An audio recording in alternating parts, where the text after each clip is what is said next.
কিরে বন্ধু, আমার এত জরুরি ডাকলি, ঘটনা বুঝলাম না। আচ্ছা বল কি?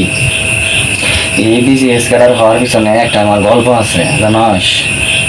আমি জানি, তুই BCS আবিদ ক্যাডার। কাকার কাছ থেকে আলহাজ আবিদ কাকার কাছ থেকে যে মাদারীপুরের ফরিদপুরের আমি এই বিসিএস এর প্রশ্ন কোনটাকে 15 লাখ টাকা দিয়ে কিনছি। আর কেনার পরে তো আমি পরীক্ষা দিয়ে উত্তীর্ণ হয়ে চাকরি পাইলাম।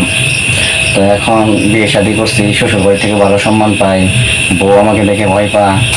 এখন যদি ওই আবিদ আমার নামটা বলে দেয় তাহলে তো সাড়ে সর্বনাশ, মান সম্মান এই কথা। আচ্ছা বোকা যা, এই দেশে এই জন্য আমি যে কোনো ওরে কিছু টাকা বললে ধরা ধরা, পড়ে দুর্নীতি কি এরকম কোনো বিচার করা হয়? যায়, তোর সাথে আলোচনা ওই যে করবো। ছোট ছোট এইটার জন্য চিনপুটি যেগুলো আছে ওগুলো ধরবো। ওই যে ইয়ের ধরছে আবেদ আলী, আলহাজ আবেদ আলী সাহেবের ধরছে।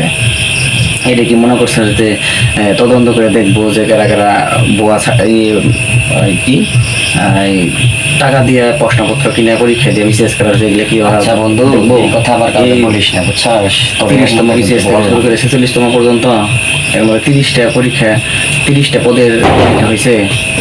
এগুলো কি সম্ভব? যাই দিয়ে না, তুই কোনো টেনশন করিস না। ছোট তো যা হলো, বড় তো যা চাকরি, এটা কোনো বিষয় হলো চাকরি কে? চাকরি থেকে আর বড় কিছু তোমার বিসিএস ক্যাডারে আমি একটা সরকারি কর্মকর্তা। আমি কম টাকা কামাইতেছি, 15 লাখ টাকা দিয়ে আমি ওই প্রশ্ন কিনছি বিসিএস ক্যাডার হবো দেখে। আর তোর চাকরিটা দিতে পারবো না, এতদিন দিই নেই। বন্ধু মানুষ, কাছে আচ্ছা আচ্ছা ঠিক আছে, বলবো না। বড় হয়ে যাবি কিন্তু আমার একটা শর্ত দাদা, আছে। এখন চাকরি বিসিএস দিতে করার হয়েছে, এতদিন পাত্তা দেস না, দাম দেস না, বলিস না। আজকে তুই আমার শেয়ার করতেছিস দুঃখ।